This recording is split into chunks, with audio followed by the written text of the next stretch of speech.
সাম্প্রতিক সময়ে করোনা পরিস্থিতি কিছুটা জটিল হয়ে উঠেছে। করোনা সংখ্যাটা অনেকটা বেড়ে গেছে, করোনা আক্রান্ত রোগীর সংখ্যা কিছুটা বেড়েছে। এটা যদি আমরা এপ্রিল মে এই দুটো মাসের সঙ্গে তুলনা করি সেক্ষেত্রে তো অনেকটাই বেড়েছে। এপ্রিল মাসে করোনা সংখ্যাটা অনেকটাই কম ছিল, করোনা আক্রান্ত ব্যক্তির সংখ্যা অনেকটা কম ছিল। আমরা দেখতে পাচ্ছি যে মে মাসে এটা ধীরে ধীরে বেড়ে গেছে এবং জুনের প্রথম সপ্তাহে আমরা জানি ইতিমধ্যে 22 জনের মতো আক্রান্ত হয়েছে। আমরা যাদের করোনার এই যে অভিজ্ঞতাটা আছে, মহামারীর যে অভিজ্ঞতা আছে, 3টা বছর ধরে যেটা দাপিয়ে বেড়েছে সারা বিশ্বময়, তাদের কাছে এই সংখ্যাটা তেমন কোনো কিছুই না। কিন্তু যেটা কিনা একদম মানে প্রায় চলেই গিয়েছিল, আমাদের কি বলবো যে আমাদের আর ভাবনা চিন্তার মধ্যেই ছিল না, সেটা আবার নতুন করে একটা চিন্তার জায়গা তৈরি করে দিয়েছে। এবং আপনি বলছেন যে এখানে নতুন ভ্যারিয়েন্ট, হ্যাঁ এটা একটা মানে আগ্রহের বিষয় এবং এটা একটা শঙ্কারও বিষয় যে বাংলাদেশে কিছু নতুন ভ্যারিয়েন্টের সন্ধান পেয়েছেন আইসিডিডিআরবির বিজ্ঞানীরা। তারা 9টি হাসপাতাল পর্যবেক্ষণ করেন। তাদের দেওয়া তথ্য অনুযায়ী আমরা বলবো যে তারা বলছেন যে XFG এবং XFC নামে দুটো ভ্যারিয়েন্টের কথা তারা বলছেন, এবং এটা হচ্ছে ওমিক্রনের যে Gen1 ছিল তারই উপধারণ। এবং এখানে আরেকটা বিষয় মনে রাখা দরকার, এবং সেটা হচ্ছে যে পরিস্থিতি কিন্তু মোটেও আমরা বলছি না যে এটা ভয়ানক কোনো কিছু, এবং নতুন যে ভ্যারিয়েন্টও এসছে সেগুলোও যে খুব ভয়ানক কোনো কিছু, এটার মধ্যে যে এর মাধ্যমে যে খুব বড় ধরনের প্রকোপ ছড়াতে পারে ব্যাপারটা তা না, যারা গবেষকরা বলছেন। কিন্তু এর সংক্রমণটা হয়তো কিছুটা বাড়তে পারে, এবং এতদিন ধরে যে ভ্যারিয়েন্টগুলো আমরা লড়াই করেছি ভ্যারিয়েন্টগুলোর সাথে, তার তুলনায় এটা খুব বড় কিছু না, এটা আমাদের মনে রাখতে হবে। আসলে খুব বড় ধরনের শঙ্কার কোনো কারণ নেই।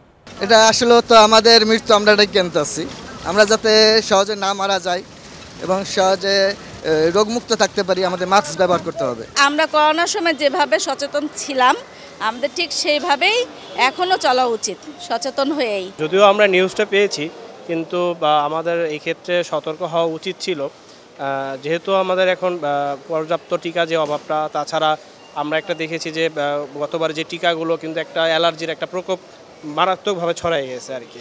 তো সেই ক্ষেত্রে আমাদের উচিত নতুন কোনো এই ভ্যারিয়েন্ট অনুযায়ী যে টিকাগুলো প্রয়োজন এগুলোর একটা প্রয়োগ করা, আর অবশ্যই এক্ষেত্রে সামাজিক দূরত্ব বা মাস্ক যেটাই বলেন না কেন, এক্ষেত্রে আমাদের অবশ্যই এটা পালন করা উচিত। আমরা ঢাকার 3টা সরকারি হাসপাতালে গতকাল খোঁজ নিয়েছি, এবং সেখানে আমরা দেখেছি যে তাদের কারোরই কিন্তু করোনার কিটগুলো নেই, করোনা পরীক্ষার কিটগুলো নেই। এটা কেন নেই? এটা খুব স্বাভাবিকভাবেই যে দীর্ঘদিন ধরে একটা অসুখের তেমন কোনো রোগী আসছে না, চিকিৎসকরা আমাদের বলেছেন, তো সেক্ষেত্রে তারা রাখছেনও না। কিন্তু অন্তত মাসখানেক ধরে বৃদ্ধির ক্ষেত্রে হয়তো বা রাখতে হতো। এবং কিট যে নেই, কিটের যে সংকট আছে, সেটা গতকাল স্বাস্থ্য অধিদপ্তরের মহাপরিচালকই কিন্তু আমাদের কাছে এটা বলেছেন আর কি। এবং আপনি যেটা বলছেন যে এখন টিকা পরিস্থিতির কথা আর কি, তাই তো?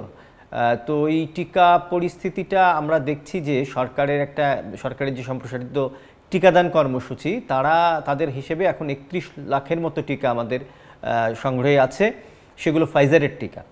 এবং এই টিকাগুলোর মধ্যে ইতিমধ্যে 17 লক্ষ টিকা দেশের বিভিন্ন জেলায় ইতিমধ্যে পাঠিয়ে দেওয়া হয়েছে।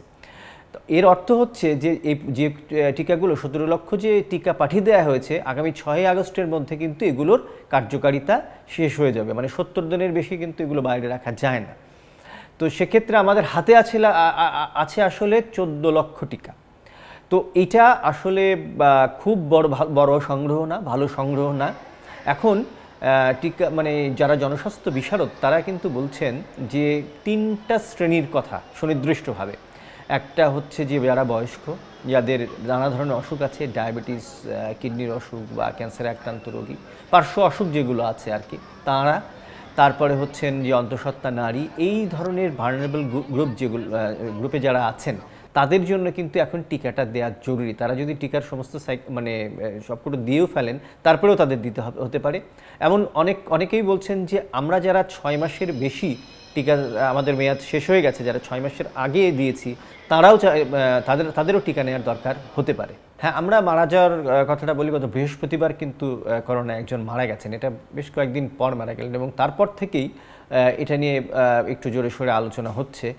এবং আমরা দেখেছি যে সরকারের যে স্বাস্থ্য বাতায়নের কল সেন্টার যেটা আছে, সেখানেও কিন্তু এখন করোনা সংক্রান্ত অনেক কল তারা গ্রহণ করছেন। মানুষের এই নিয়ে উদ্বেগ আছে আর কি। আর যেটা বললেন যে এখন স্বাস্থ্যবিধি পালনের যে বিষয়টা, করোনার সময় আমাদের কিছু ভালো অভ্যাস মানে গড়ে উঠেছিল, যার মধ্যে আমরা দেখেছিলাম হাত ধোয়া, তারপরে একটা ডিস্টেন্স রাখা, একটা দূরত্ব রাখা মানুষের সাথে, তারপরে মাস্ক পরা। তো এখন আবার আমাদের আসলে এই জায়গাগুলোতে ফিরতে হবে। এবং ইতিমধ্যেই স্বাস্থ্য দপ্তর, আপনারা জানেন যে স্বাস্থ্য দপ্তর ইতিমধ্যে একটা বার্তাও দিয়েছে, একটা বিজ্ঞপ্তিও দিয়েছে যে বিশেষ করে যারা ঈদে বাড়ি ফিরছেন, ঢাকায় ফিরছেন, তাদেরকে ট্রেনে অন্তত পক্ষে মাস্ক পরে আসার জন্য তারা বলেছেন। এটা একটা সতর্ক বার্তা। এবং আমাদের আসলে এইগুলো এখন পড়া উচিত, কারণ এপ্রিল মাস থেকেই তো এখন ইনফ্লুয়েঞ্জার সময় শুরু হয়ে যায় এবং সেটার এখন একটা পিক চলছে বলা যায়। তো সেক্ষেত্রে এই সাবধানতাগুলো আসলে নিতে হবে। ভারতে যে এখন করোনা ছড়াচ্ছে এবং বেশ বড় আকারেই কিন্তু এখন ছড়াচ্ছে, এবং সেখানে একটা নতুন ধরন সম্প্রতি শনাক্ত হয়েছে, এটা হচ্ছে NB1.8.1।